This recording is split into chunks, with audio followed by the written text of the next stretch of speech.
चलो जल्दी चलो, दौड़ के आओ, सत्संग का समय हो गया। सब लोग सामने आके बैठो।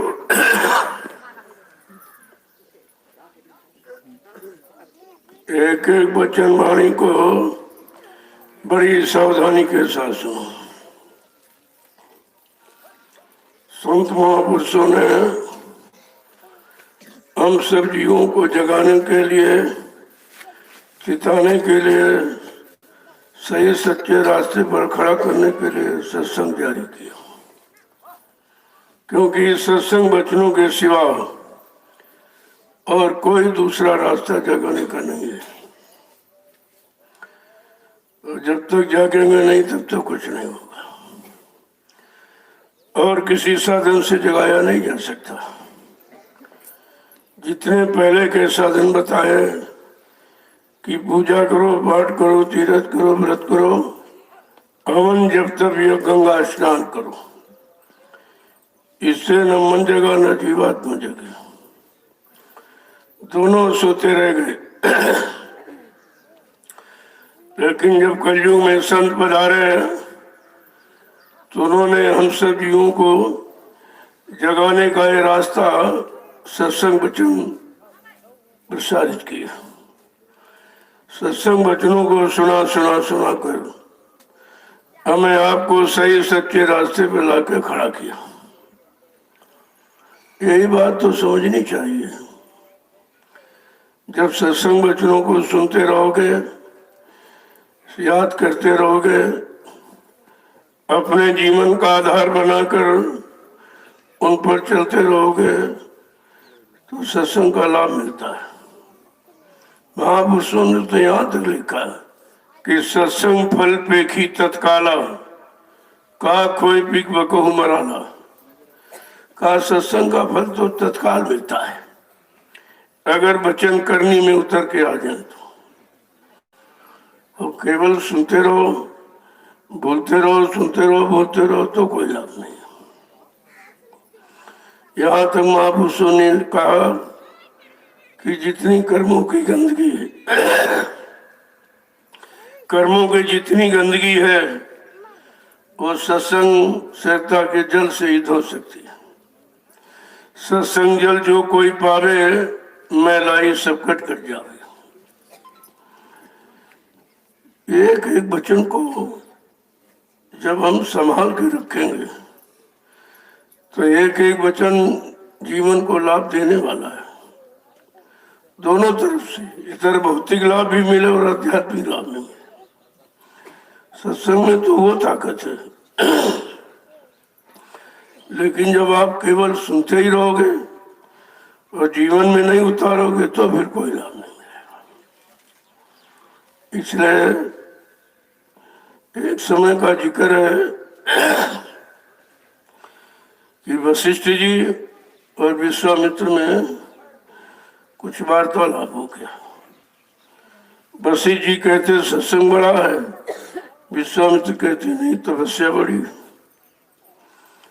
अब इसका फैसला कौन करे? एक राजर्षि एक ब्रह्म ऋषि है, तो ये फैसला ब्रह्मा जी के पास गया। कहा कि भाई हम कहते हैं तपस्या बड़ी है, कहते सत्संग बड़ा। ब्रह्मा जी ने कहा भाई ये फैसला करना मेरा काम नहीं है, मैं तो सृष्टि बनाने वाला हूँ, आप इसको ले जाओ विष्णु भगवान के पास। जब विष्णु भगवान के पास फैसला गया तो वशिष्ठ जी कह रहे नहीं सत्संग बड़ा, विश्वामित्र कहते तपस्या बड़ी। विष्णु भगवान ने कहा भाई मेरा ही काम फैसले का नहीं है, ये फैसला करना मेरा काम नहीं, मैं तो पालन करता हूँ। तो ये फैसला शंकर जी के पास गया। जब शंकर जी से बताया तो उन्होंने कहा भाई मैं तो संहार करता हूँ, ये फैसला निर्णय जजमेंट मेरा काम नहीं है। तुम जाओ शेषनाग जी के पास पातालपुरी में, जो सारी पृथ्वी का भार उठाए हुए, उनके पास जाओ। जब ये दोनों ऋषि वहां पहुंचे और बताने लगे कि मैं ब्रह्मा जी के पास गया, विष्णु भगवान के पास, शंकर जी के, सब कहा मैं फैसला तो कर दूंगा, लेकिन मैं पृथ्वी का भार ला दूं अगर 1 मिनट के लिए कोई भार ले ले तो मैं फैसला कर दूं। तो विश्वामित्र तो अहंकारी थे ही, तपस्या का अहंकार था। अरे कल ये उठाए तो हम नहीं उठा लेंगे। तो फट से जैसे सिर लगाया और जरा सा उन्होंने ऐसे बाल भर हल्का किया। कल अरे हम दबे जा रहे दबे जा रहे दबे जा रहे। कल भाई फैसला कैसे होगा? वशिष्ठ जी से कहा तो वशिष्ठ जी ने कहा भाई मेरे बस का तो नहीं, अगर आप आदेश करें। देखिए, आदेश जो देता हो शक्ति देता है। काल अगर आपका आदेश हो तो उठा सकता हो। तो जैसे सिर लगाया, काफी देर खड़े रह लिए। विश्वामित्र जी इंतजारी में अब फैसला करेंगे, अब करेंगे। आखिरकार कह दिया कि फैसला आप कब करोगे? कहा फैसला तो हो गया, तुमने तो जरा सा 1 सेकंड भी नहीं बर्दाश्त कर पाए, ये कब से लिए खड़े। अभी कुछ कसर रह गई फैसले में। कहा कि सत्संग बड़ा है, जो जीवों को जगा देता, परमार्थी रास्ते पर लाके खड़ा कर देता। और तपस्या तो ये निजी स्वार्थ है, राजपाट धन दौलत मान सम्मान पाने के लिए। क्यों लिखा? तब से राज और राज से नर का, और इसमें नहीं कुछ फर्क। तपस्या करोगे राजा बन जाओगे, भोग करोगे नरक में चले जाओगे। कहा ये तो रास्ता नरक का है, और सत्संग नरक से निकालने का है। इसलिए सत्संग की बहुत बड़ी महिमा है। तो समझ में आ गया कि तपस्या वैसे कुछ नहीं। अगर महापुरुषों के वचन सुन लो और उन वचनों के अनुसार चल पड़ो तो भौतिक और अध्यात्म दोनों सुधर जाते हैं, दोनों तरफ का काम बन जाता है। इसलिए महापुरुषों ने इसके बारे में बहुत कुछ लिखा। निमिष दंड भर एक है 12। देखिए, कहते सत्संग अगर निमिष मात्र मिल जाए तो जीवन को बदल देता है। तपस्या जंगल में की जाती है, यानी मतलब अपने निजी लाभ के लिए, और सत्संग परमार्थ के लिए, सब जीवों के लाभ के लिए होता है। और कलयुग में इसकी बहुत बड़ी महिमा है, क्योंकि कलयुग से हम सब जीव बहुत कमजोर हैं। कोई शक्ति नहीं, सारी शक्ति ताकत भोगों में खत्म हो गई, बिल्कुल कमजोर है। इसलिए ऐसे कमजोर गंदे जीवों के लिए कलयुग में संत महापुरुषों ने सत्संग ही रखा कि अगर सत्संग वचन सुन लेगा और जीवन में उतार लेगा तो इसका काम बन जाएगा।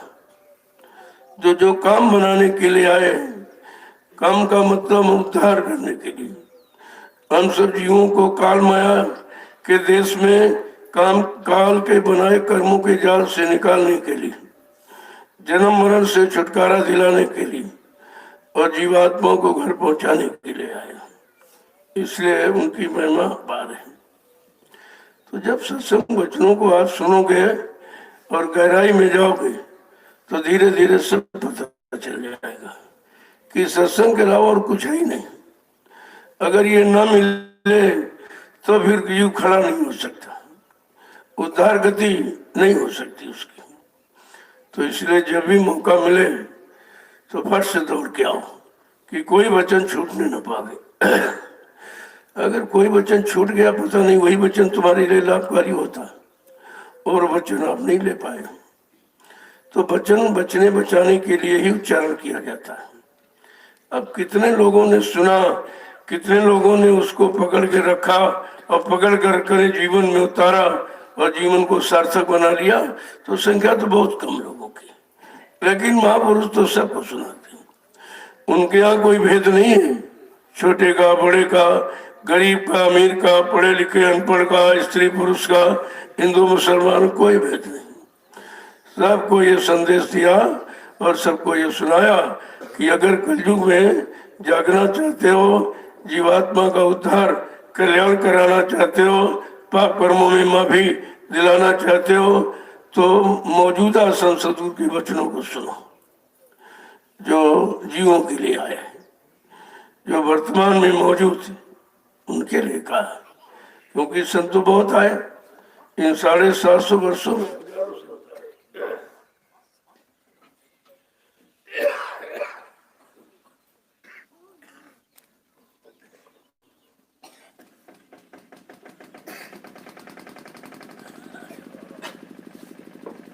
करोड़ों बड़ी मेहनत किया और उन सब जीवों के लिए बहुत घूम घूम कर कहीं मतलब दरवाजे दरवाजे ढिंडोरा पीटा सत्संग मंत्रों का कि काम कैसे होगा, किन मंत्रों से जीव बचेंगे और किन मंत्रों से जीव बच जाएंगे, ये दोनों तरफ का रखा। लेकिन समझ में बहुत कम हो गया है, क्योंकि केवल उन्होंने सुना और जीवन में उसको उतारा नहीं, तो सब धोखा हो गया। इसी धोखे को हमें आपको खत्म करना है। तो कहा जितना प्रेम प्यार मोहब्बत तुम संसारी चीजों से, संसारी भोगों से, संसारी लोगों से करते हो, उतना कहीं प्रेम प्रतीत संत महापुरुषों के वचनों से हो जाए। उनके चरण और शरण में अगर प्रीति कर लो तो कहते उद्धार हो जाएगा। उधर माना तो फंस गए और इधर जाना माना तो निकल गए। देखो दोनों तरफ रास्ता लगे। तो उन्होंने समझा करके जीव के लिए कुछ कहा है, जरा उनके दो वचनों को सुन लीजिए तो आपको विश्वास हो जाएगा। अगर हम ऐसे कहें, कहते पता नहीं अपने मन से बना के कह रहे हैं, तो महापुरुषों के वचनों को सुन लो जो उन्होंने फरमाया। वैसे महात्माओं को प्रमाण देने की जरूरत नहीं है, महात्मा तो खुद ही प्रमाण होते हैं, लेकिन फिर भी अज्ञान अनजान जीवों को बताने, समझाने, जगाने के लिए तो समय समय पर वचनों का उच्चारण किया गया। जय गुरुदेव, जय गुरुदेव, जय गुरुदेव,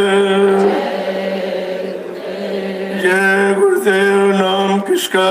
प्रभु का। जय गुरुदेव। नाम किसका? प्रभु का। जय गुरुदेव। नाम किसका? प्रभु का। प्रभु का प्यारा नाम। समृद्ध दाता दयालु पूज्य स्वामी जी महाराज आज के इस प्रातःकालीन नैमिषारण्य की तपोभूमि में लघु सत्संग में सम्मिलित होने वाले समस्त सत्संगी प्रेमी जिज्ञासियों। देखो चार तरह के भक्त होते, आरत, साथी, जिज्ञासु और ज्ञानी। चारों के अलग अलग मनोविकार होते हैं, धर्म, अर्थ, काम और मोक्ष। मोक्ष आने वाला तो कोई क्यों होता है, कोई क्यों होता है। तो आरत भक्तों में द्रौपदी का नाम आया, जिसने दिन यानी पुकार लगाई। किसके लिए? शरीर के लिए, कि वो दुशासन शरीर को नंगा कर रहा था, बस इसके लिए फरियाद की। अरे जब तुम नंगे पैदा हुए हो तो उसमें आराम शर्म की क्या है? जब जीव नंगा पैदा हुआ है और नंगा यहाँ से जाएगा तो कहा इसको मांगना नहीं आया। किसने कहा ठीक है तूने मांगा, लेकिन सोच के नहीं मांगा।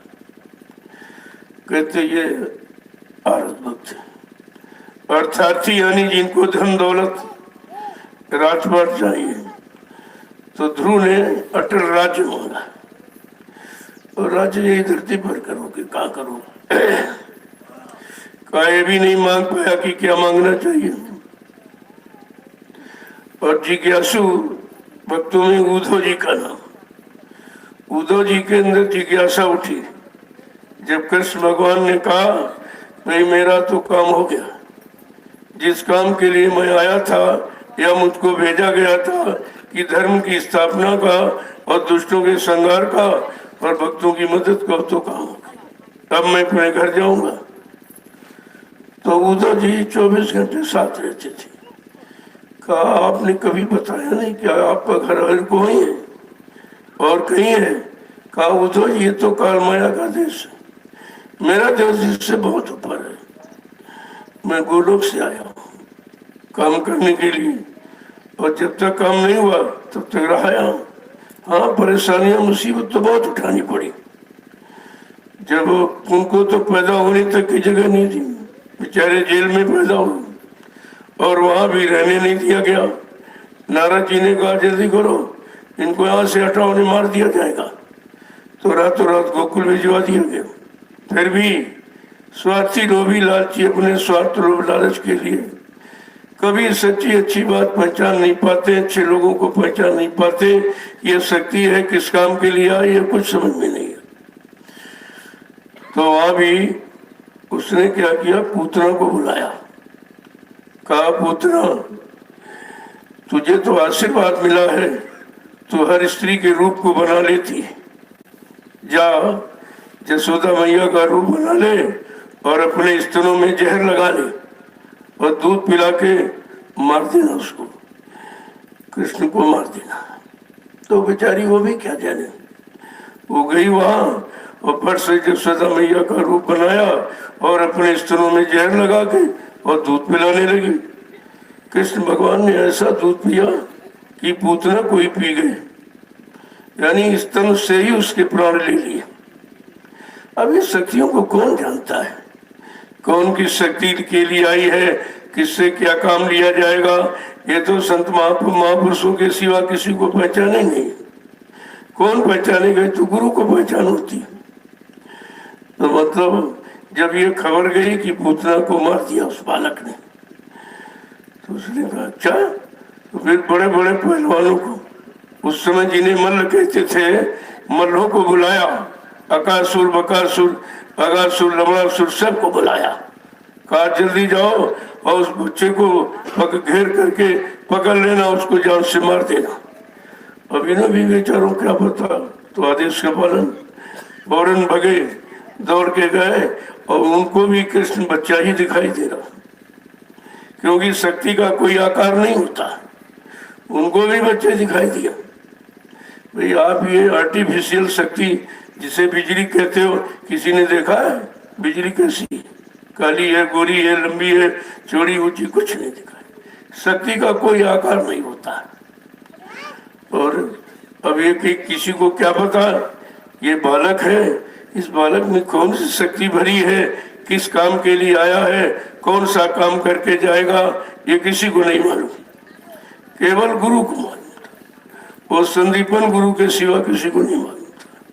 ऐसे राम की पहचान केवल गुरु वशिष्ठ विश्वामित्र तो किसी को नहीं थी। ये गुरुओं का विषय है, कोई नहीं पहचान सकता।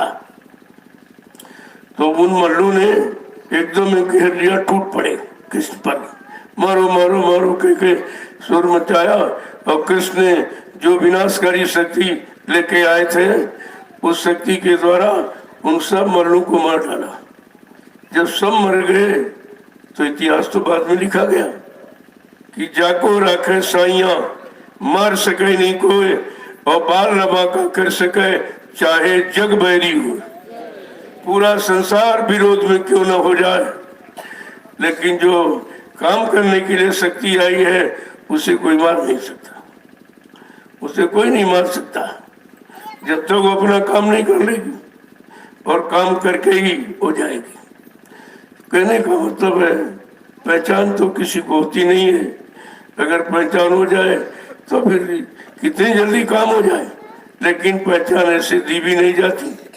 अगर ऐसे पहचान करा दी जाए शिष्य को अपने शक्ति की, तो अहंकार आ जाएगा, और जब आया अहंकार किया करे सब बेकार। इसलिए वो काम तो कराते हैं अपने शिष्य से, भक्त से, मुरीद से, लेकिन शक्ति का एहसास नहीं होने देते, अहंकार नहीं आने देते, और वो भी नहीं समझ पाता कि हमारे पास कोई शक्ति है कि नहीं है।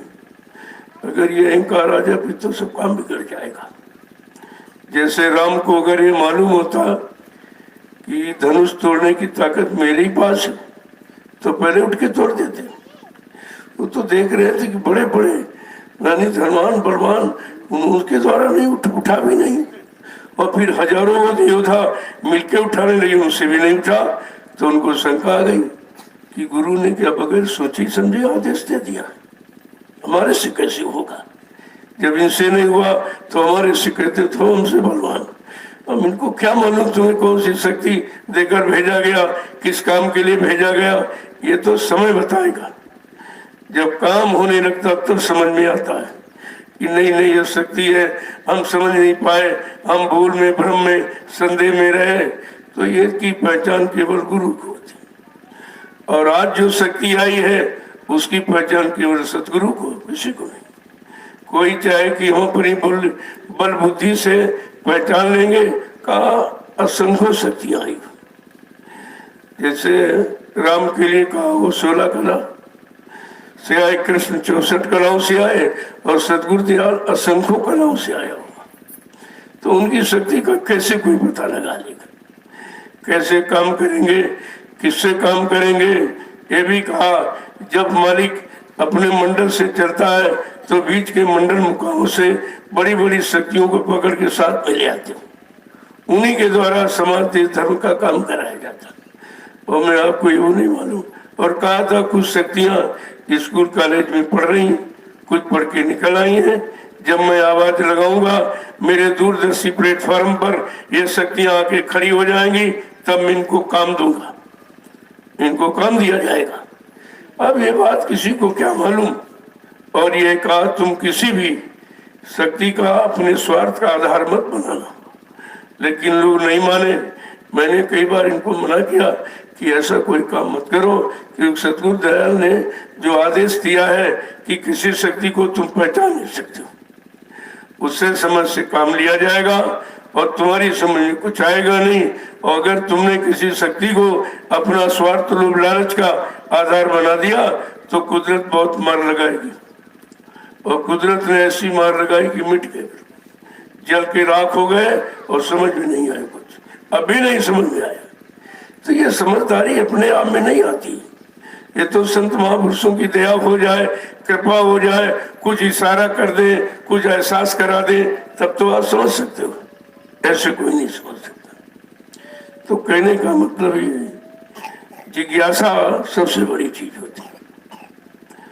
और तीन तो भक्ता पे हो गए, आरत अर्थात जिज्ञासु और ज्ञानी। ज्ञानी में भक्त प्रहलाद, जिन्होंने केवल अपनी भक्ति के सिवा कुछ नहीं माना कि हमको आपकी भक्ति चाहिए, हमको आपके आदेश हुक्म का पालन करने की शक्ति चाहिए, केवल ये मांगा है और बाकी सब ये। इसी तरह के 4 प्रकार के जीव सत्संग में आते हैं।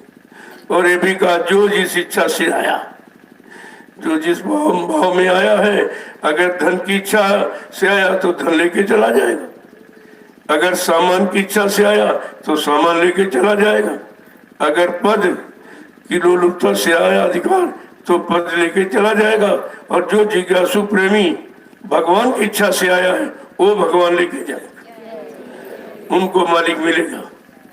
तो हमें आपको ये सोचना चाहिए कि हमारे अंदर कैसे भाव है, कैसे विचार हैं, कितने विकार हैं कि हम कौन से भक्ति की श्रेणी में आते हैं। तो कम से कम बच्चों को सुनकर जानकारी ले लेनी चाहिए, लेकिन ये जानकारी भी कोई नहीं लेता। किसी को इसकी तरफ वो काल तो वो तुम्हारे सिर पे बैठा, वो समझने नहीं देगा, वो नहीं बच्चों को समझने देगा, वो पहचान नहीं करने देगा। तो इस तरीके से जब महापुरुषों ने ये सब खोल के कहा, तब धीरे धीरे कुछ लोगों की समझ में आया, जो उनकी चरण शरण में अपने आप को आत्म समर्पित कर दिया, वो तो समझ पाता है। बाकी ये समझना बड़ा कठिन है, बहुत कठिन गंभीर विषय है। तो समझा करके महापुरुषों ने कहा भाई कि जब उद्धव जी जिज्ञासु प्रेमी थे तो पूछने लगे, तो कहा उद्धव जी ऐसा है कि मैं तुमको अपने मंडल पहुंचा तो नहीं सकता हूँ, आदेश हुक्म नहीं ऐसा मुझको किसी को ले जाने का, लेकिन मैं तुम्हें उपाय बता सकता हूँ। तो कहा महाराज क्या उपाय? कहा जाओ उद्धवपति का आश्रम, जब कभी श्रोत्रनिष्ठ ब्रह्मनिष्ठ कोई संत महापुरुष धरती पर आएगा और नाम की युक्ति देगा, जब उस नाम की कमाई आत्मा के घाट पर बैठकर करोगे तो उद्धव पाप पुण्य जब दो ना से वो हमारे पूर्वा से, तब तुम पाप पुण्य की गंदगी से अलग हो जाओगे। उस घाट नाम की कमाई जब करोगे तब ये जितना स्वार्थ लोभ लालच ये सब खत्म हो जाएगा, प्योर परमात्मा की भावना तुम्हारे में जगेगी। अपनी जीवात्मा के कल्याण के लिए ही कहा, तब तो काम होगा। जब कभी संत महापुरुष वो भी कहा कलयुग में आएंगे, इशारा किया कि दोपहर तो खत्म होने वाला, क्योंकि मेरा काम हो गया, अब मैं जाऊंगा अपने घर। लेकिन तुमको ये उपाय बताए दे रहा हूं कि आगे कलयुग आ रहा है। कलयुग में जब संत महापुरुष, वो भी श्रोत्रनिष्ठ ब्रह्मनिष्ठ, जब कोई संत महापुरुष इस धरती पर आएगा और नाम को जगाएगा, नाम को सिद्ध करेगा, उस नाम का प्रचार कराएगा, अगर उस नाम को पकड़कर जब आत्मा के घाट पर बैठकर तुम आत्मा को जगाओगे और आत्मा जब जाग जाएगी, तब तुम्हारा ये काम क्या होगा कि दोनों तरफ का पाप पुण्य जब दो नासे, ये गंदगी है, पाप भी गंदगी है, पुण्य भी गंदगी। तो लोगों ने पाप के लिए तो कहा, लेकिन पुण्य के लिए नहीं बताया। और पुण्य को लिए हम लोग बैठे रहे कि पुण्य अच्छा है, पुण्य अच्छा है, पुण्य अच्छा है। लेकिन संत महापुरुष आए तो उन्होंने कहा, अरे पाप तो पाप है, लेकिन पुण्य पाप का बाप है, जिसे तुम कभी नहीं छोड़ पाओगे। ये दोनों गंदगी, पाप लोहे की बेड़ी और पुण्य सोने की बेड़ी, लेकिन बेड़ी तो दोनों खलेंगी। तो कहा जब ये दोनों प्रकार की गंदगी उतर जाएगी, पाप पुण्य जब दो नासे उधव हो हमरे पूर्वास, तब तुम मेरे घर आ सको। वो तो बीच का मुकाम है और जीवात्मा सतलों की है। जब वहां जाने के लिए तो पाप पुण्य बिल्कुल ही समाप्त करना पड़ेगा। लेकिन पाप पुण्य कैसे समाप्त करोगे? आज जब तुम्हें सत्संग से जोड़ा जाएगा, सत्संग वचनों तुमको सुनाए जाएंगे और परमार्थी जगत पर जब तुमको चलाया जाएगा, तब ये दोनों प्रकार की गंदगी खत्म हो जाएगी। जैसे उदाहरण के लिए आप यहाँ सेवा करते हो, लेकिन आपका कोई स्वार्थ नहीं, केवल आदेश हुकुम का पालन करते हो। और इससे कितना बड़ा काम कि भविष्य में कितने लाख लोग यहाँ आएंगे और उनका बैठ करके सुमरन ध्यान भजन करेंगे और सेवा करेंगे, तो कितना बड़ा लाभ। ये लाभ तुमको मिलेगा क्योंकि आपने निस्वार्थ सेवा किया, अपने कोई लोग लालच मान सम्मान के लिए नहीं किया। यही सेवाओं के बारे में जानकारी होनी चाहिए। तो कहा जब तुम सतगुरु के चरणों में प्रीति करोगे और वो प्रेम का रंग जब चढ़ा देंगे, तो दुनिया भी भोगों का रंग समाप्त हो जाएगा, ये गंदगी सब उतर जाएगी। तो समझा के क्या कह रहे हैं, जरा दो वचन सुन लीजिए उनके, तो आपको विश्वास हो जाएगा कि नहीं नहीं संत महापुरुषों के वचन है। अगर मैं इसी तरह कहता रहूँ, आप हो अपने तरफ से बना चुना के कह रहे हैं, और इसी कोई मतलब शंका हो जाएगी आप।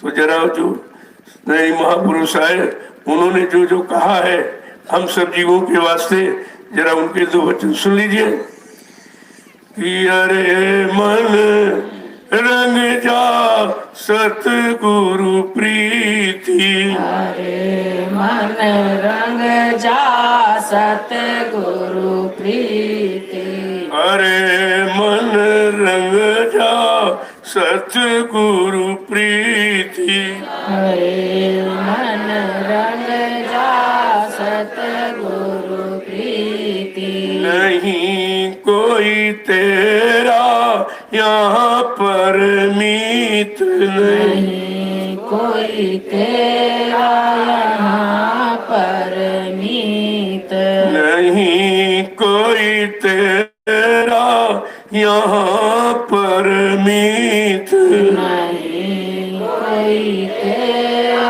यहाँ पर मीत। वो क्या समझा के कह रहे हैं, ऐ मन जो तुमने भोगों से प्रेम प्रीत की, वैसी में तू फंस गया। अब जरा सतगुरु के वचनों और चरण और शरण से अगर प्रीति कर ले, क्योंकि यहाँ तेरा कोई मित्र, कोई तेरा मित्र सहयोगी यहाँ नहीं है। ये सब अपने स्वार्थ के लिए तुमसे जुड़े हैं।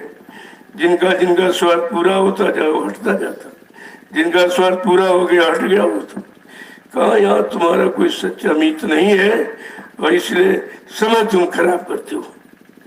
क्या तुम समझा के फिर क्या कह रहे हैं, एक एक वचन को किस तरह कह रहे हैं समझा करके, यही अब धारो हित कर चित यही अब भावो हित कर चित बिना गुरु जानो सभी अनीत बिना गुरु जानो सभी अनीत बिना गुरु जानो सभी अनीत गुरु जानो सभी अनीत अरे मन रंग जा सतगुरु प्रीत हरे मन रंग जा सतगुरु प्रीत ओय मत और किसी का मीत होए मत और किसी का देखो मीत कैसा समझा के कह रहे हैं कि अब ये तुझे समझ लेना चाहिए कि हमारा कोई आहित ऐसी नहीं है, क्योंकि जब यहाँ से इस शरीर से जीवात्मा निकल जाती तो फट से नफरत शुरू हो गई। कोई आपसे प्रेम नहीं करता है, कोई अभी शरीर को रखना नहीं चाहता घर में। यह नफरत क्यों हो गई? इसी शरीर ने घर बनाया, इसी शरीर ने बाल बच्चे तुम्हारी सारी व्यवस्था किया, और आज इस शरीर से नफरत क्यों हो रहा? कहा शरीर से नफरत इसलिए है जो इसमें बोलता था वो चला गया। कल वो कौन था? कल वो जीवात्मा थी। तो इसका मतलब हमारा रिश्ता जीवात्मा से ही है। हम जीवात्मा के कारण शरीर से प्रेम करते थे, शरीर से रिश्ता जोड़े थे, लेकिन जब जीवात्मा निकल गई तो सारे रिश्ते खत्म हो गए। तो आपने जीवात्मा के लिए क्या किया? जो सब कुछ है, सर्वाधार है, इस शरीर को चेतन का रूप देने वाली, इस शरीर से जीवन भर काम लेने वाली वो शक्ति ऊर्जा के बारे में हमने आपने जाना नहीं, क्योंकि आपने सत्संग सुना। केवल संत महापुरुष ही जीवात्मा के बारे में बताते और कोई नहीं। कोई ज्ञानी विज्ञानी इसके बारे में जानता ही नहीं कि सारा खेल इस मृत्युलोक मंडल में जीवात्मा का ही। अगर सब शरीरों से जीवात्मा निकल जाए तो काल की व्यवस्था भंग हो जाएगी, कोई जीव नहीं रहेगा, तो रौनक खत्म हो जाएगी। और फिर ये जो भेजता है इन योनि चले जाओ, इस शरीरों में चले जाओ, ये राजेश का खत्म हो जाएगा। जब सारे शरीरों से जीवात्मा निकल जाएगी तो व्यवस्था खत्म हो जाएगी उसकी। तो कहते हैं काल की सृष्टि भी दयाल की जीवात्मा के कारण ही चल रही है। अगर सारी जीवात्मा निकल जाए तो काल की व्यवस्था खत्म हो जाएगी। कहते तुम्हारा यहाँ कोई मीत, अपने चित्त में तुम किसी को हित मत समझो, यानी तुम्हारा कोई हित ऐसी यहाँ नहीं है। वो सब अपना अपना मतलब निकाल रहे, जिसका मतलब निकल जाएगा वही हट जाएगा, जिसका स्वार्थ फल हो गया वो भी हट जाएगा। अरे तुमसे तो कोई प्रेम कर ही नहीं रहा, वो स्वार्थ से प्रेम करता है। और तुम इतने अज्ञानी हो कि दुनिया तुमसे लाभ उठा रही, तुम अपने लाभ को समझ नहीं पा रहे हो कि हमको भी चेतना जागना चाहिए। जब किसी का संबंध हमारे से है ही नहीं, अपना मतलब और स्वार्थ के कारण हमसे लगाव रखते हैं, तो हम सीधे सीधे जीवात्मा में लगाव क्यों न रखें? सतगुरु की चरणों में प्रीत लगाव रखे, जो जीवात्मा के उद्धार कल्याण के लिए आए हैं, हम उनसे प्रेम करेंगे। आगे क्या करें कि गुरु से लेना जाऊन चीत,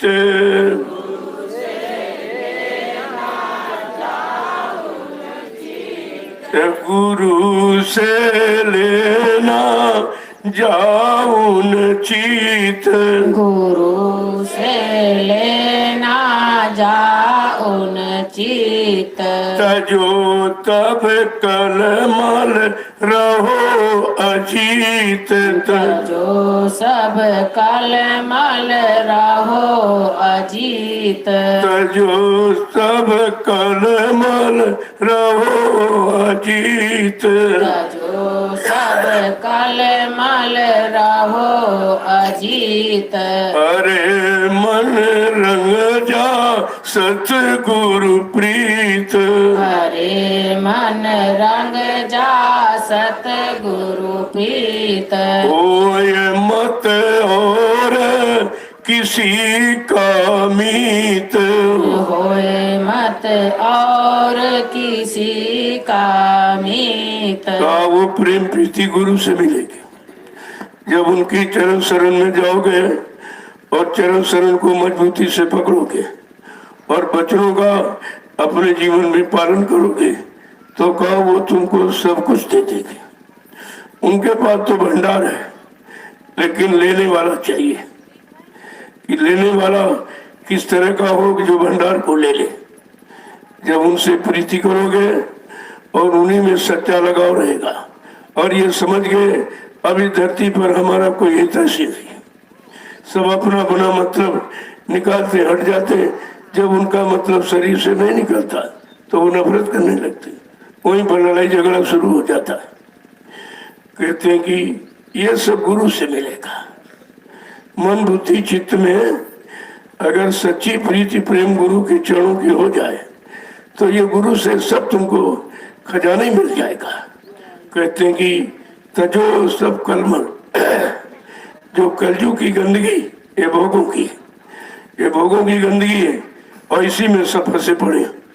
कहा ये कलयुग ने गंदगी भोगों की बना दी और इसी गंदगी में सब बेचारे जीव फंसे पड़े। और वो भी क्षणिक है, वो भी परमानेंट नहीं, क्षणिक है। आगे समझा के क्या कह रहे हैं, अगर इस कलयुग की भोगों की गंदगी से अलग हो जाओ तो भी सतगुरु के चरणों में सच्चा प्रेम हो जाएगा। अगर कोई गंदगी रहेगी तो प्रेम नहीं हो पाएगा, क्योंकि वही गंदगी लेके तुम वहां पहुंचे हो कि इनकी शरण में आए हैं, ये मिल जाए वो मिल जाए वो मिल जाए, और कहते हैं वो केवल जीवात्मा को परमात्मा से मिलाने के लिए आए। इधर उधर का मेल का खेल सब खत्म करते थे। आगे क्या कह रहे हैं कि मार लो मन को यही पलीत, मार लो मन को यही पलीत। मार लो मन को यही पलीत, मार लो मन को यही पलीत। सूरत में धरो शब्द की रीत, सूरत में धरो शब्द की रीत। सूरत में धरो शब्द की रीत, सूरत में धरो शब्द की रीति। अरे मन रंग जा सतगुरु प्रीत, अरे मन रंग जा सतगुरु प्रीत। होय मत और किसी का मीत, होए मत और किसी का मीत। देखो कैसी हिदायत देते हैं। तुम्हारा यहाँ कोई हितैषी नहीं है, तुम्हारा यहाँ कोई शुभचिंतक नहीं है, तुम्हारा यहाँ कोई रहबर रहनुआ नहीं है। ये सब अपने मतलब के साथी, जिनका मतलब पूरा हो जाता वो तुम्हारे से रिश्ते तोड़ देते हैं, खत्म करते हैं और नफरत करने लगते हैं। तो कहा तुम किसी के मीत क्यों बनते हो? जब तुम्हारा कोई नहीं बना तो तुम्हें किसी को जबरदस्ती क्यों बनते हो? और ये सब अपना अपना काम निकाल के धक्का मार देंगे, फिर तुम्हें रोना आता है, पश्चाताप होता है, अरे मैंने इसके साथ ये किया, हमारा इसने साथ नहीं दिया, हमने ये किया ये दिया। अरे ये लिया और दिया, पता नहीं कोई लेन देन कर्जा ही भुगतान कराया जा रहा हूँ, ये भी तो नहीं मालूम है। कर्मों का हिसाब और माया का फंसा बड़ा विचित्र है। हो सकता कोई लेन देन ही हमारा पूरा कराया जा रहा हो, ये समझ करके आपको संतोष हो जाना चाहिए और उधर से हटो कि हमारा अब काम जितना लेन देन था पूरा हो गया, अब चलो हम अपने सतगुरु दयाल के चरणों में प्रीत करेंगे। और सबसे प्रेम प्यार मोहब्बत करके देख लिया, कोई हमारा निकला नहीं, सब स्वार्थी निकले। अरे ये स्वार्थी युग ही है, ये स्वार्थी देश ही है। यहाँ परमार्थ कहाँ? यहाँ तो संत महात्मा न आते तो परमार्थ की परिभाषा समझ में नहीं आती कि परमार्थ किसे कहते, परमार्थ कैसे किया जाता। और परमार्थी डगर पर कैसे चला जाता है और चलाने वाला कौन, ये तो जानकारी अगर संत महापुरुष सुनाते तो किसी को नहीं होती। तभी तो एक ही शब्द कहा, गिरी बदरिया पाप की बरस रहे अंगार, और संत न आते जगत में तो जन्मता संसार। ये संसार जो जन्म मरण के चक्कर में है, ये छुटकारा कभी नहीं पाता अगर संसद गुरुदयाल ना आए होते और ना ये रास्ता मिलता। तो कहते मार लो मन को यही परे, अब अपने मन को उधर से हटा लो। जिनके जिनके साथ आपने रिश्ता जोड़ा और सबने धोखा दे दिया, अपना मतलब निकाला हट गए, अपना मतलब हुआ हट गए। लेकिन तुम ये नहीं समझ पाए कि सब तो मतलब निकाल रहे हैं, हम अपना मतलब क्यों नहीं सोच पा रहे कि हमारा इनसे संबंध कितना होना चाहिए, इनसे कितना प्रेम प्यार मोहब्बत करनी चाहिए। लेकिन ये तो जानकारी जब होगी जब संत महापुरुष को शरण में जाएगी, उनके वचनों को सुनेंगे और अपने जीवन का आधार बनाएंगे, तब आपको स्वार्थ परमार्थ दोनों समझ में आ जाएगा। तो कहते हैं कि सूरत में धरो सत्य की रीत, सब तरफ से मन को हटाकर अब जीवात्मा को जो शब्द ज्ञान संत महापुरुष देते हैं, उस शब्द ज्ञान से इसको जोड़ो, वो अपने अंदर धारण करो, तो तुम्हारा इधर भी तुम्हें समझ आ जाएगी और उधर भी समझ आ जाएगी।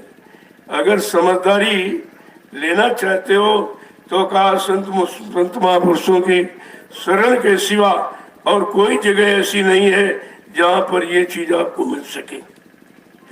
तो आगे समझा के क्या कह रहे हैं कि चढ़ो तुम नभ में ये जग जीत, चढ़ो तुम नभ में ये जग जीत, चढ़ो तुम नभ में ये जग जीत, चढ़ो तुम नभ में ये जग जीत। अब जो संतों की रीति, उनका जो रास्ता है शब्द ज्ञान का, तो कहते तुम जीवात्मा को अब अपने घर की तरफ, नभ यानी आकाश, ये आकाश उसके ऊपर, उधर से उसका घर है, वहां पर इसको ले चलो, इस संसार को जीत लो।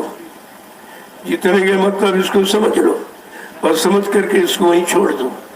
जब समझ के छोड़ोगे तब फिर दोबारा उसकी तरफ तुम्हारा मन नहीं जाएगा।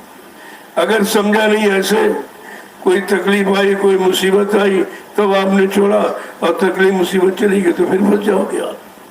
कहते समझ कर जब संत महापुरुषों की शरण में जाओगे और उनके सत्संग वचनों को सुनोगे और जीवन में जब उतारोगे, तब आपके पास सब तरफ की सच्चाई आ जाएगी कि सत्य क्या है और झूठ क्या है, असली क्या है और नकली क्या है।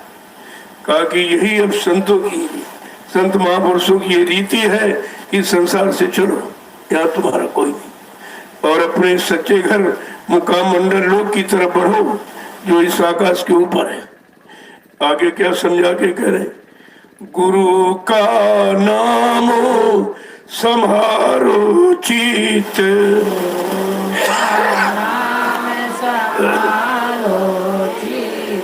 गुरु का नाम समारो चित, गुरु का नाम समारो चित, लगाओ छिन छिन उनसे प्रीत, लगाओ छिन छिन उनसे प्रीत, लगाओ छिन छिन उनसे प्रीत, लगाओ छिन छिन उनसे प्रीत। कह रहे जो गुरु से नाम लिया या गुरु ने जो नाम हमें आपको दिया है, कहते उस नाम को संभाल कर अब चित्त में वही नाम को बसाना है।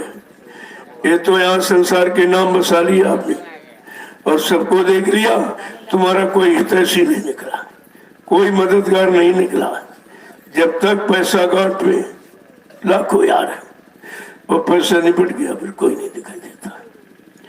इसी तरह से जो गुरु ने नाम दिया है उस नाम को संभाल कर अपने चित्त में रख। मन बुद्धि चित्त में जब नाम को रखोगे तो वहां की गंदगी सब खत्म हो जाएगी। और कहते हैं लगाओ छिन छिन उनसे प्रीत। अब हर क्षण फल घड़ी हमारा गुरु के प्रेम में ही रहे। उनने जो नाम दिया है उस नाम की कमाई में रहे तो ये काम इधर का सब हो जाएगा और समझ में भी आ जाएगा कौन हमारा है कौन नहीं है, किससे लगाव रखें किससे न रखें, कौन अपने स्वार्थ के लिए हमसे लगा है। ये सब जानकारी धीरे धीरे सत्संग में आते जाते रहोगे, सत्संग वचनों को सुनते रहोगे, अपना जीवन वचनों के अनुसार जब चलाते रहोगे बनाते रहोगे तो सब समझ में आ जाएगा। आगे कह रहे हैं कि गाए सतगुरु ये निज गीत, गाए सतगुरु यह निज गीत, गावो सतगुरु के निज गीत, गाओ सतगुरु के निज गीत, तजो सब छल बल ममता प्रीत, गाओ सब तजो सब छल बल ममता प्रीत, तजो सब छल बल ममता प्रीति, अरे मन रंग जा सतगुर प्रीत, हरे मन रंग जा सतगुरु प्रीत, कोई मत और किसी का मीत, कोई मत और किसी का मीत। देखो किस तरह से समझा के कह रहे हैं कि अगर गीत ही गाना है तो सतगुरु दयाल के गाओ तो मन उनकी चर्चा में लगेगा, उनकी यश को समझेगा, उनकी गौरव गरिमा को समझेगा, उनके प्रेम प्यार मोहब्बत को समझेगा। वो किस लिए आए हैं और उनका काम क्या है। कहते जब सतगुरु के गीत गाएगा अपो चित्त में मन बुद्धि चित्त से तो कहते इधर का ये सब जितना ये स्वार्थ की गंदगी है ये सब समाप्त हो जाएगी और समझ में आ जाएगा कौन हमारा है कौन हमारा नहीं है, कौन हमारा साथ देगा साथ नहीं देगा। ये जानकारी तो जब होगी जब आप सतगुरु के चरणों में सच्ची प्रीत करोगे, उनके वचनों को अपने जीवन का आधार बनाओगे और आधार पर अपना जीवन निकालोगे तो ये सब तुम्हारे पास आ जाएगा। देखो कितनी बड़ी चीज महापुरुषों ने हमें आपको रखी। सत्संग ऐसे कर्मों की परिभाषा बताता है कि सच्चे कर्म कौन है झूठे कर्म कौन, किन कर्मों से हम फंस जाएंगे और कौन से कर्म करके हम निकल जाएंगे। कर्म तो दोनों है और दोनों को समझना है कि किन कर्मों से हम फंसे, क्यों कर्म करके ही हम फंसे। अब कौन से कर्म करें जिससे हम निकले और निकल कर अपने सच्चे घर की तरफ चल पड़े तो ये सारा दुख और तकलीफ यहाँ की खत्म हो जाएगी। और जब तक ये नहीं होगा तो आवागमन नहीं खत्म होगा, आवागमन बना रहेगा, हम मुसीबत में पड़े रहेंगे, रोते चिल्लाते रहेंगे, जन्मते मरते रहेंगे, लेकिन मतलब कुछ हल नहीं होगा। तो कहा संत महापुरुष केवल जीवों को जगाने के लिए आते और रोज रोज समझाते हैं, एक दिन नहीं रोज। अगर इसी तरह हम लोग अपने मन को रोज समझाने लगे कि देख मन तू सब करके देख चुका है, क्या मिला तुझे, इतने दिन जो तुमने किया है उसमें तुझे मिला क्या है, कोई चीज हासिल हुई है। अंत में हासिल हो कि बुढ़ापा आ गया और ये आ गया, ये जो था नहीं। अरे भाई जब पैदा हुए तो वो छोटे थे, धीरे धीरे बड़े हुए और मतलब यानी वो अवस्था मिली जो सर्वशक्तिमान होती, सब शक्ति का भंडार जवानी वो आपको मिल गई। लेकिन जवानी की ताकत आपने कहाँ खर्च की। यही अगर ज्ञान हो जाता, क्योंकि जवानी में परमात्मा जल्दी मिलता है, क्योंकि जवानी में पूरी भरपूर ताकत होती, समय भी आप खूब दे सकते हो, हर चीज बर्दाश्त भी कर सकते हो, भूख प्यास नींद सब बर्दाश्त होती है। और वो जवानी की ताकत तो भोगों में चली गई। अब कुछ बचा नहीं। जब भोगों ने निचोड़ दिया, जैसे कपड़ा भिगोते निचोड़ देते हो, ऐसे भोगों ने जब निचोड़ दिया तो कुछ बचा ही नहीं। जब कुछ बचा नहीं, अब कहते मन नहीं लगता है। तो मन तो कहीं ना कहीं तो लगता ही था। मन को जहां लगाया था वहीं से तो स्थिति ये पैदा हुई। अगर ये संत महापुरुष मिल जाते और ये रास्ता जवानी में मिल जाए तो फिर कितनी जल्दी मालिक मिलता है, क्योंकि उसमें हर तरह की शक्ति, हर तरह की बर्दाश्त क्षमता जवानी में होती है। लेकिन कहा चलो गया सो गया, जो समय निकल गया उसकी चिंता मत करो, वो तो वापिस आएगा नहीं। कहा गई सो गई और रही वो संभालो, न ये भी जाने वाली। जो अवस्था चली गई, भोगों में खर्च हो गई, अज्ञानता में, लोभ लालच में, मतलब किसी तरह से, चलो उसकी तो बात छोड़ दो। अब जो शेष जीवन बचा है उसमें तुम संकल्प ले लो कि अब लो नसानी अब न नसई। जो भी खत्म हो गया, जो चला गया, नष्ट हो गई, चलो उसकी चिंता मत करो। लेकिन जो शेष जीवन बचा है वो गुरु के चरणों में, उनकी शरण में, उनके वचनों को सुनने में, वचनों को पकड़ने में और वचनों को अपने जीवन में उतारने में वो समय खर्च करूंगा। तब ये थोड़े से भी काम हो जाएगा। देखो करने वाला कितना खुश है, कह रहा जो बचा उसी में तुम्हारा काम हो जाएगा। लेकिन ये संकल्प तो ले लो कि अब लो नसानी अब न नसानी। अगर ये संकल्प हो जाए तो काम बनने में तो बनाने वाले पड़े, वो तो बनाने वाले ने यहाँ कहा एक घड़ी आधी माँ पुनियाप गोस्वामी संगत साथ की अरे कोट अपराध। अरे एक घड़ी का आधी घड़ी में भी काम करने वाला काम कर देगा। लेकिन हमको काम कराना नहीं आता कि हमारा काम करेंगे तो कैसे करेंगे। हम लोग इतने गंदे संदे हैं और फिर भी कहते तुम्हारा काम हो जाएगा। जब कुछ नहीं बचा, यानी सारा जीवन खत्म हो गया और ये बुढ़ापा आ गया, तब भी कहते इसी में भी काम हो जाएगा। अगर तुम मुड़ना सीख जाओ, उधर से मुड़ जाओ और इधर जुड़ जाओ सतगुरु के चरणों में, उनकी प्रीति और उनके वचनों में अगर जुड़ जाओ तो जीवन में थोड़े समय में भी उधर काम हो। वो तो कराने वाला तो इतना महान है, ऐसा भूमंडल पर कभी नहीं आया। जो अब की बार हमें आपको ऐसे समरस सदगुरु मिले जो इस पृथ्वी पर कभी नहीं आए हैं, असीमित है, असीम पुरुष है। अगर वो चाहे तो जीव को सदे ले जा सकते, किसी मंडल पर ठहरा के उसमें कर्मों का भुगतान करा देंगे और कार को भनक नहीं पड़ेगी। ऐसी गुप्त सुरंगे हैं।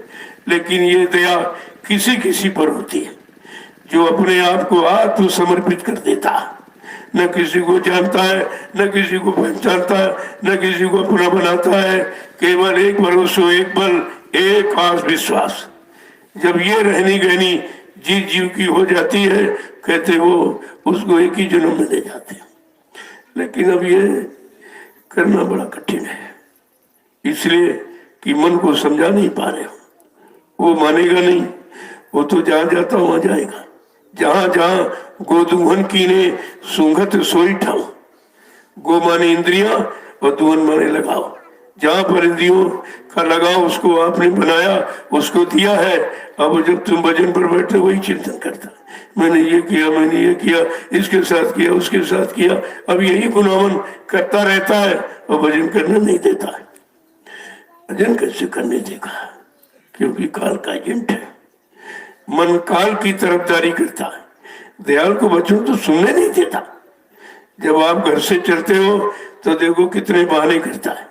कहा ये दर्द हो रहा, वो दर्द हो रहा, ये काम हमारा में खराब हो जाए, वो काम खराब हो जाएगा, तरह तरह के बहाने करता। लेकिन जिसको मालिक खींचता है, डोरी तो उनके हाथ में, तो कैसे रुक पाओगे? जैसे डोरी खींची तो फट से खींचे चले आते जीव। जैसे पतंग उड़ाने वाला जब आकाश में लंबी दूरी में पतंग को फेंक देता है, देखने वाले कह रहे न तो उड़ाने वाला दिखाई दे रहा, न डोरी दिखाई दे रही, पता नहीं पतंग कहाँ गिरेगी जाके, किसके हाथ लगेगी। लेकिन वो तो उड़ाने वाले पर निर्भर है। वो डोरी खींच कर समेट कर पैर के अंगूठे पर पतंग को रख देगा। ऐसे ये पतंग रूपी जीव पतंग रूपी हमारा आपका मन पता नहीं कहाँ कहाँ उड़ता है, कहाँ कहाँ जाता है, किसका किसका चिंतन करता है। लेकिन सतगुरुदयाल ने अगर डोरी पकड़ी और आपने पकड़ा दी है तो खींच करके अपने चरणों में लगा देंगे। ये काम उनका है। तो धीरे धीरे जब सत्संगों में आते जाते रहोगे, सत्संग वचनों को सुनते रहोगे, समझते रहोगे और जीवन का आधार बना दोगे, बस वहीं से काम की शुरुआत हो जाती। हमारे काम होने की शुरुआत वहीं से होती। लेकिन अभी हम मजबूत नहीं हो पाए, मन से डावाडोल रहते, कभी इधर भगता कभी उधर भगता है कि पता नहीं यहाँ कुछ मिलेगा कि नहीं मिलेगा, पता नहीं हमको ले जाए कि बीच में छोड़ देंगे। अभी तो तमाम शंकाएं हैं और शंका सबसे बड़ा दुख का कारण। कई बार आपको सत्संग में भी बताया, दाता दयालु ने कहा बच्चा शंका मत करना, शंका बड़ी दुखदाई। अगर शंका परिवार में आ जाए तो भाई भाई में तुरंत बंटवारा करा देगी। अगर शंका पति पत्नी के बीच आ जाए तो कोर्ट कचहरी मुकदमा अदालत तलाक करा देती है। इसीलिए शंका का इतिहास लिख के बताया गया कि त्रेता में वो विद्वान ब्राह्मण रावण जो 4 वेद 6 7 18 पुराणों का ज्ञाता था, उत्तम कुल पुलस्त करनाती, शिव विरंच पूजो भवाती। देखिए कितनी बड़ी बात कि ब्रह्मा विष्णु महादेव अपनी साधना आराधना से बस में कर लिया था, लेकिन समय के जगह नाम की शंका से नहीं बच पाया। जो ऋषियों मुनियों ने राम नाम जगाया था उस शंका से बच नहीं पाया और शंका के कारण सोने की लंका खो बैठा है। शंका में लंका चली गई और तुमने सतगुरुदयाल के वचनों में शंका की, उनके शरण और चरण में शंका की, उनके द्वारा दिए नाम में आपने शंका की, तो आप सतगुरु की प्रीति खो बैठे, उनकी दया खो बैठे। और दया तो रुपए पैसे से मोल मिलती नहीं है। कितना भारी नुकसान हमने आपने किया शंका करके। इसलिए शंका तो विनाश का कारण बनती है। और शंका का दूसरा नाम अज्ञानता भी। जब आपको अज्ञानता आ जाएगी, नहीं समझ आएगी कुछ, तभी आप शंका में जा सकते। और यही कारण हुआ, अगर बच्चों को पकड़ के रखा होता तो ये 45 करोड़ जो जुड़े थे ये शंका में क्यों चले गए? सब शंका में बह गए। किसी की समझ में नहीं आया कि हम कहाँ आए थे, किस काम के लिए आए थे, किस काम के लिए सतगुरुदयाल ने अपनी शरण दी थी, हम सब भूल गए। और वही शंका ले गई कहाँ आपको डालती। अब इधर वापिस आना बड़ा मुश्किल हो जाएगा बगैर उनकी दया कृपा के। तो जीव को वापिस आना बड़ा मुश्किल है, क्योंकि इतने दिन से बराबर सुनाया जाना। मैंने 8 वर्ष जो सुनाया है केवल सतगुरुदयाल के वचनों को दोहराया है, अपनी तरफ से कुछ नहीं। उनके वचनों की पुनरावृत्ति की कि जो बेचारे भूल गए हैं फिर समझ लें। क्यों कोई 3 वर्ष का, कोई 7 वर्ष का, 10 वर्ष का नामदानी, ज्यादा 15 20 25 वर्ष के नामदानी हो गए आप। लेकिन सतगुरुदयाल सत्संग सुना रहे थे जुलाई 1952 से। आप बीच में जाके बैठ गए, तुम्हें भी मालूम नहीं पहले क्या सुनाया, क्या समझाया, क्या इशारा किया, क्या भविष्यवाणियां की। वही बेचारे जीव फंस गए। वो फंस गए, उन्हें मालूम नहीं था। स्वार्थी लोभी लालचियों ने अपने स्वार्थ लोभ लालच में कितने करोड़ जीवों को यानी सरल चरण से अलग कर दिया। इससे बड़ा और कोई अपराध हो सकता? जबकि बाबा जी ने क्या बताया कि हमारे परमार्थी संदेश को अगर सुना कर तुम एक जीवात्मा को संसार से मोड़कर अगर इधर की तरफ लगा दोगे तो तुमको 1 लाख यज्ञों के समान फल मिलेगा। कितना बड़ा लाभ! और यहाँ किसी ने एक जीव लगाया नहीं और लगे लगाए करोड़ों जीवों को अपने स्वार्थ रूप लालच के लिए गुरु की शरण से हटा दिया। ये कितना बड़ा गुनाह है, कितना बड़ा पाप है। क्या इसकी सजा कहीं माफ हो सकती? और ये तो विचार करना चाहिए कि हम कोई काम अगर कर नहीं सकते तो बिगाड़ने के क्या अधिकार हमको? किसी ने एक जीव नहीं लगाया, वो तो लगे लगाए जीव वहां जहाँ ये सेवाएं वसूल रहे ले रहे, वो तो लगे लगाए जीव। किसी ने एक जीव नए जीव को जगाते तो आपको पता चलता कि जीव कैसे जगाया जाता है, जीव जगाने में कितनी मेहनत और परिश्रम करना पड़ता है। तो सब जगह जगाई, संगत थी और मिल गई तो लूटने लगे। और मैंने जो ये मेहनत की आपके सामने, जब मैं निकला 28 मई 2012 से, तो कोई क्यों नहीं मिला, हमको कोई मिला ही नहीं, सब उधर ही बैठे थे। अरे ये झूठ कहते हैं, इनको क्या मालूम है, वो अधिकार दे गए स्वामी जी, उनको गुरु नाम पावर दे गए, इसको अध्यक्ष बना गए। हमने कहा ये तुम्हारी आंख के सामने कुछ हुआ? तुमने आंख से ये देखा है? अरे आंख की सच्चाई होती कि कान की सच्चाई होती? धीरे धीरे धीरे मैं 3 बरस ऐसे दौड़ता रहा, न समय से खाना न सोना, दिन भर बोलता था, रात भर चलता, दिन भर बोला, रात भर चलता। कोई सहयोगी नहीं मिला। 2-4 लगे, वो भी बैठ गए, क्योंकि देखा अरे इनके पास तो पैसा सा नहीं, और ये पैसा मांगते भी नहीं, तो हमको कहां से देंगे, तो कोई नहीं जुड़ा। धीरे धीरे धीरे धीरे कुछ समय निकला, कुछ लोग जुड़ने लगे, कभी 200, कभी 500, कभी 1000 जुड़ने लगे। वो भी मैंने उनको स्वार्थ की बदौलत जोड़ पाया, उनको पूरी सेवा देते थे, पूरा पैसा, जब तक पैसा मिलता रहा तब तक जुड़े रहे। और बीच में लॉकडाउन लग गया, अब कार्यक्रम बंद हो गए, तो कहते दुकान खत्म हो गई, और सब भाग गए, सब भाग गए छोड़ के। अरे ये कोई सत्संगी है, इनको कोई परमार्थी समझते हो? ये कोई सेवादार है? ये कोई निस्वार्थ सेवा करना जानते हैं? ये तो सब देखिए आप, कितने आए चले गए, और कितने आएंगे भी चले जाएंगे, क्योंकि यहाँ प्योर परमार्थ का रास्ता है। अगर ये जिसको चाहिए वो टिकेगा, वो रहेगा। जिसको संसार के भोग, संसार का सामान चाहिए, वो संत मत में लंबे समय तक नहीं टिक सकता। मैंने पहले भी आपको बताया, मैं 8 वर्ष संदेश देता रहा। जो सतगुरु दयाल का संदेश वचन थे, उनको दोहराता। अपनी तरफ से मैंने कुछ नहीं, क्योंकि हमें कुछ मालूम नहीं है। जब हमें कुछ मालूम ही नहीं है, केवल गुरु के वचन ही मालूम, तो मैं उन्हीं वचनों को दोहराऊंगा और सबके कान तक पहुंचाया। और उसके बदले किसी से कुछ नहीं मांगा, कुछ भी नहीं। 8 वर्ष, और ऐसे नहीं, शासन प्रशासन से परमिशन लेके, पूरे आदेश हुक्म का पालन करके मैंने सतगुरु दयाल के वचनों का प्रसारण किया है और सबको बताया। और तो मतलब यानी सब सुनते रहे, किसी ने कोई टीका टिप्पणी नहीं की 8 वर्ष। लेकिन जैसे ही ये लॉकडाउन लगा, और फट से सब निंदा चुगली में जुट गए, निंदा चुगली में सब जुट गए। न सहयोग पहले दिया, न अब कोई सहयोग, असहयोग पहले भी, असहयोग आज भी। लेकिन हमको इनकी परवाह नहीं है, हमको अपने गुरु पर पूरा भरोसा है, परमात्मा पर पूरा भरोसा है। अगर ये सत्य है तो सबके सामने उजागर हो जाएगा, और इसी सत्य पर एक दिन सबको खड़ा होना पड़ेगा, तभी तो सतयुग आएगा। सतयुग का मतलब ये नहीं जानती, सतयुग कोई आदमी इंसान नहीं है, किसी देश से बाबा जी पकड़ के ले आएंगे, आपको दे देंगे। सतयुग का मतलब हमारी आंखें सत्य देखने लगे, कान सत्य सुनने लगे, बाणी सत्य बोलने लगे, पैरों से सच्ची जगह चल के जाने लगे, हाथों से सत्य सेवा का काम करने लगे, और मन से सच्चा संकल्प विकल्प करने लगे, और बुद्धि से सच्चा निर्णय लेने लगे।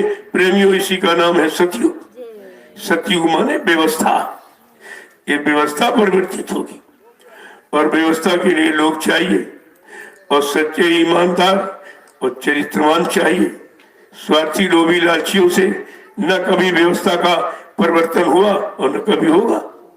हर युग का इतिहास उठा लीजिए आप, परिवर्तन सच्चे ईमानदार, त्यागी, तपस्वी, चरित्रवान, शाकाहारी, सदाचारी, ब्रह्मचारियों से ही ये धार्मिक धारा भारत में परिवर्तन हुआ और होगा, इसे कोई रोक नहीं सकता। अब उसी की ये सब तैयारी की जा रही कि सच्चे ईमानदार कैसे निकलेंगे, चरित्रवान कौन होगा, जो गुरु पर आत्मसमर्पित होगा वो कौन होगा।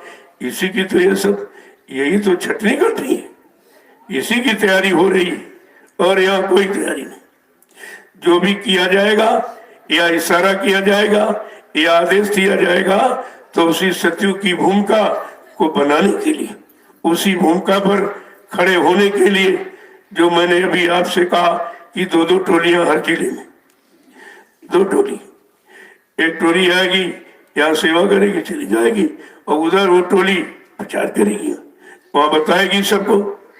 तो ये इसका मतलब पहले आप समझिए, अब ये हंगामा सारे हिंदुस्तान में फैल जाएगा, एक धमाका सारे हिंदुस्तान में कि टोली क्यों बनाई जा रही, मतलब क्या है?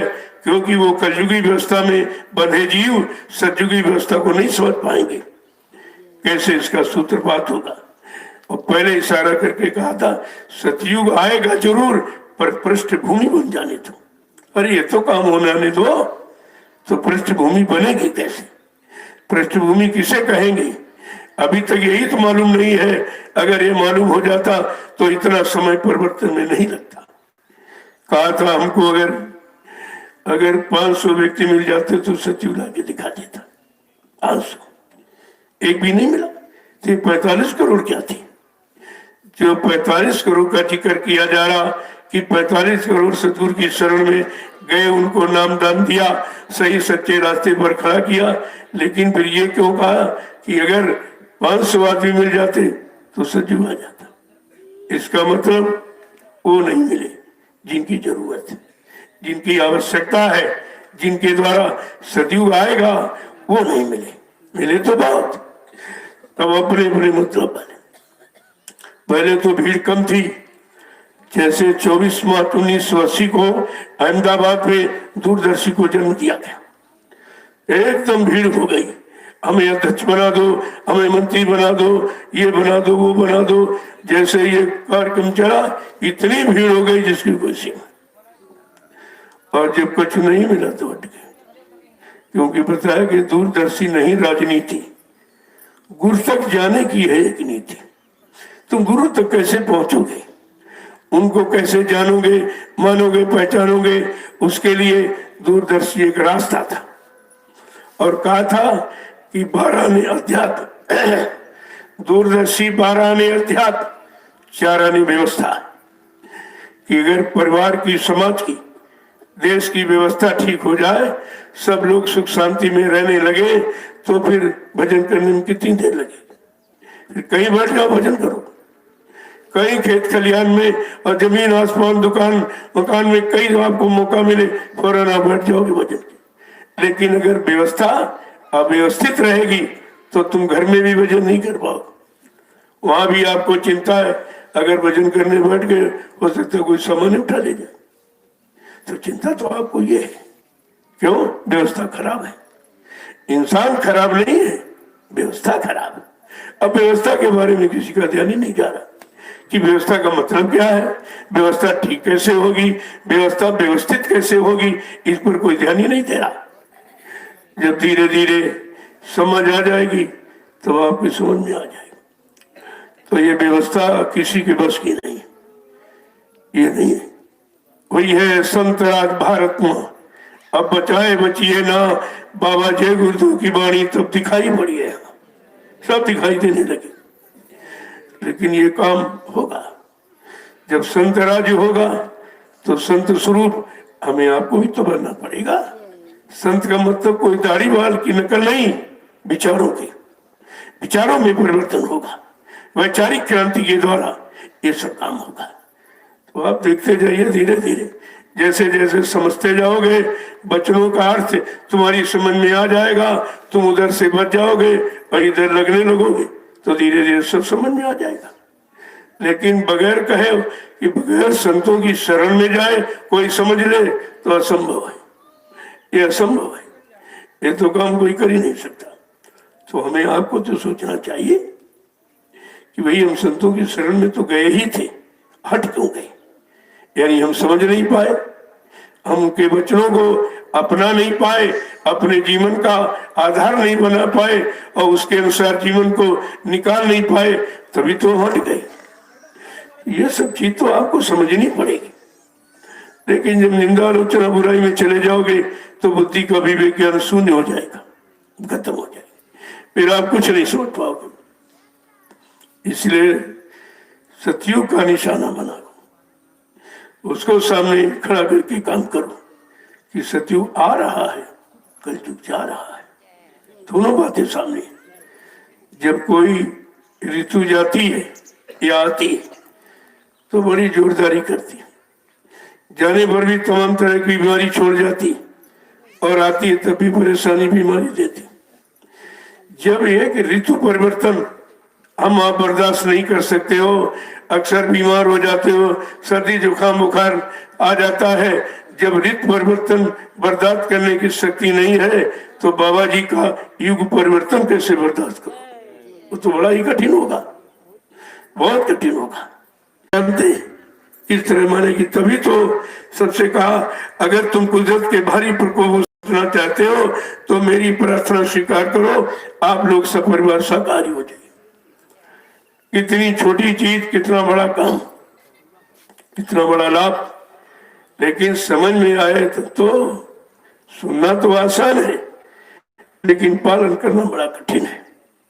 क्योंकि आदमी अब गंदे खान पान का आदती हैबिचुअली हो गया, आदत ऐसे जाती नहीं। आदत चाहे अच्छे काम की चाहे बुरे काम, जब आदत आपकी पक्की हो जाएगी तो तुम्हें मजबूर कर देगी। इसीलिए कहा सुमरन ध्यान भजन की आदत डालो तो फिर सुमरन के लिए आदत मजबूर करेगी। यही कहो कि हमने आज कुछ किया नहीं है, कहा जरा माला लोग माने, बस ये संतुष्टि हो जाती। ये सब आप किसने और सब कुछ यानी किया गया और कराया जा रहा है, और आगे क्या होगा उसकी जानकारी भी दी जा रही। इससे बड़ा और संदेश क्या होगा?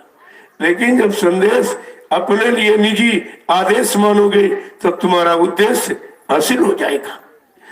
बगैर निजी आदेश के उद्देश्य कोई निकाल नहीं सकता। अक्सर लोग कहते भाई तुम्हारा क्या उद्देश्य? तुमने क्या उद्देश्य इतनी जल्दी जान जाओगे? जब कोई आदेश दिया जाए उस आदेश को अपने लिए, जो संदेश दिया जा रहा उसको अपने लिए निजी आदेश मानो तो आपका उद्देश्य निकल आएगा, और उद्देश्य निकल आएगा तो संदेश समझ में आ जाएगा। इसी संदेश से हमारा उद्देश्य निकला है, हमारा उद्देश्य हल हुआ, लिया जाए यही संदेश सर्वोपरि, तब आपको सदगुरु दयाल के वचनों पर विश्वास होगा। ऐसे तो होने वाला नहीं। जब 60 वर्ष उधर सुना और 8 साल इधर सुना, 68 वर्ष से सुन रहे हो, किसने सुना? 68 साल सुनाया गया और तुम निंदा आलोचना बुराई से अलग नहीं हो पाए हो। जब इस गंदगी से नहीं अलग हो पाए हो तो तुम्हारे विचार सच्चे अच्छे कैसे होंगे? अच्छे सच्चे समाज के निर्माण में तुम्हारा सहयोग कैसे होगा? या सतयुग कहलाने में तुम कैसे भागीदार बनोगे? ये सब बात समझने की है, लेकिन समझोगे कैसे? जब कुमत पहले ही अंदर निवास कर गई तो सुमत खत्म हो गई, और जहां कुमत तहां विपत्ति निधाना, जहां सुमति तहां संपत्ति नाना। अगर सुमति आ जाए तो किसी चीज की कमी नहीं रही, लेकिन सुमति आज कुमत में परिवर्तित हो गई तो मुसीबत आपत्ति संघर्ष सब सामने खड़ा हो गया, और इससे छुटकारा पाना बड़ा ही मुश्किल है। कोई इसे छुटकारा दिला नहीं सकता, ये इंसान की बस की बात नहीं है। तभी कहा ये काम कौन करेगा? ये काम नहीं इंसान का, ये काम है प्रभु का। ये सारे काम प्रभु के द्वारा होंगे। प्रभु माने जय गुरुदेव नाम के द्वारा। जन जन की जबान पर जब जय गुरुदेव नाम आएगा, सच्ची स्वतंत्रता का मानो तब आनंद उठाएगा, और जय गुरुदेव मिटाने वाला स्वयं वही मिट जाएगा। ये भी सब चीज आपके सामने। तो इशारों को समझा करो, जो सैन बैन न समझे न उससे कुछ न कहे, कुछ नहीं कहना चाहिए। जय गुरुदेव, जय गुरुदेव, जय गुरुदेव, जय गुरुदेव नाम किसका? जय गुरुदेव नाम किसका? जय गुरुदेव नाम किसका? प्रभु का प्यारा नाम। जरा खड़े हो जाओ आप लोग। देखो अभी तक लोग नहीं खड़े हो पाए। जब इतनी यानी सुस्ती है, जब खड़े नहीं हो पाए तो चलोगे कब? और चलोगे नहीं तो मंजिल में कैसे पहुंचोगे? अरे मंजिल तो चलने से मिलेगी, इसलिए चुस्त पुरुष सदगुरु दयाल के वचनों के प्रसारण के लिए हमें चुस्त पुरुष रहना चाहिए। कहा ये जब सब दुनिया के कानों तक आवाज पहुंच जाएगी तो परिवर्तन की लहर अपने आप समझ में आ जाएगी। तो हमें आपको तो ये करना चाहिए, सदगुरु दयाल के वचनों का प्रसारण, जन जन के कान तक आवाज। लेकिन उसकी जगह जो ये निंदा आलोचना बुराई में जुटे पड़े, इससे क्या मिलेगा? इससे कोई सच्चाई अच्छाई आ जाएगी या इससे अच्छे सच्चे समाज की स्थापना हो जाएगी?